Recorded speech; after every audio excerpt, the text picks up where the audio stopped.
Patriots 5-2 on the year. Christian Fauria, this team is just on the uptake, and let me tell you something. They look real good. I mean, they look real good. Yeah, there's a lot to smile about. There's a lot to be happy about. And I would say, based on what the team, what the players are saying post-game, they all kind of understand that there's still a lot more left to do. No question. There's still a lot more opportunities. And I look at just the offensive side of the ball because everyone focuses on the second-year quarterback, Drake Maye, and how efficient and effective he has been. Just look at his completion percentage. And that tells half the story, Steve, in my opinion. We look at so many high-level throws. The throw on the sideline to Mac Hollins, the throw to Austin Hooper, even though Hooper, I would say, bailed him out a little because he underthrew him. The throw to Kayshon Boutte, the throw to Diggs. That's just to name a few. But he just delivers whenever he's called upon, he delivers. Do you worry about him getting hurt? Do you worry about him banging his head too much? Do you worry about him taking a hit? I think that's just natural for us to worry about him.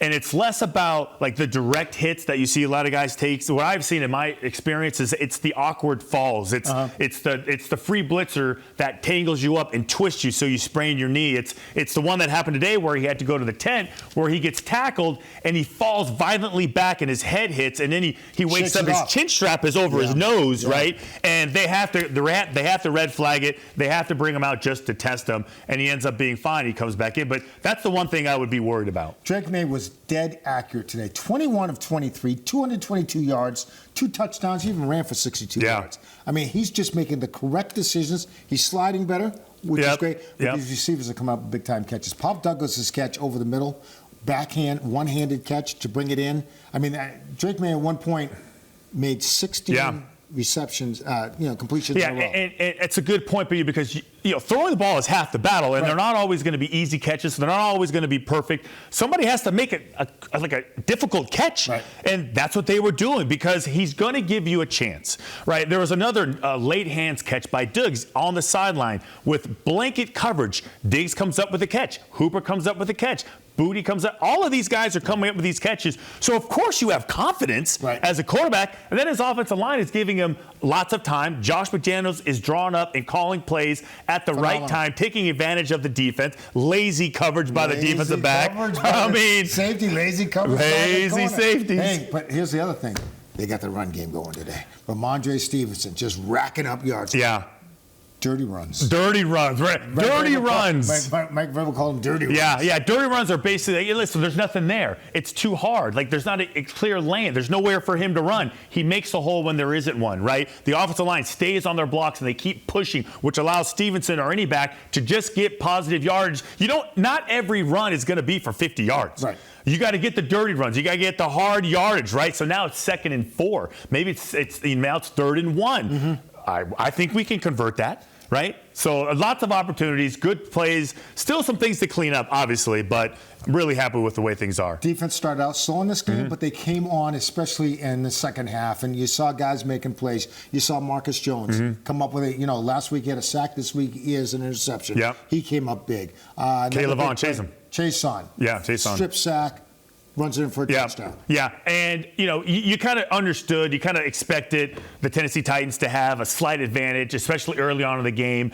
The fact that they have a new coach, Mike McCoy's now calling plays, not Brian Callahan. So I think they were a little, sluggish and slow to kind of figure everything out.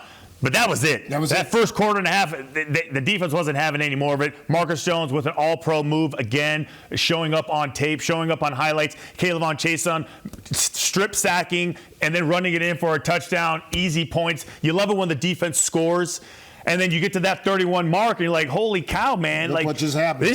We're not used to all these points. No, and we love it. And this is a big day for Mike Vrabel. Coming home, he downplayed it all week long. He knew he had to go through Tennessee.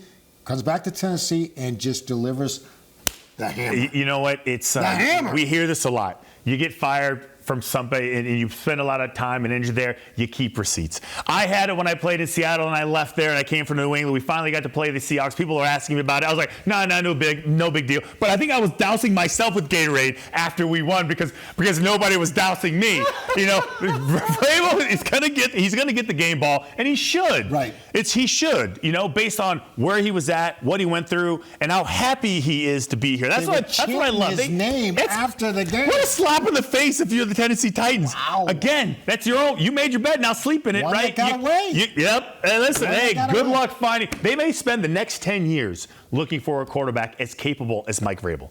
As a head coach, as capable as Mike Vrabel. I'm being honest. Mm-hmm. The same way teams struggle to find quarterbacks is the same way teams struggle to find head coaches. Yeah, that's the way I look at it. And some could be gone this week.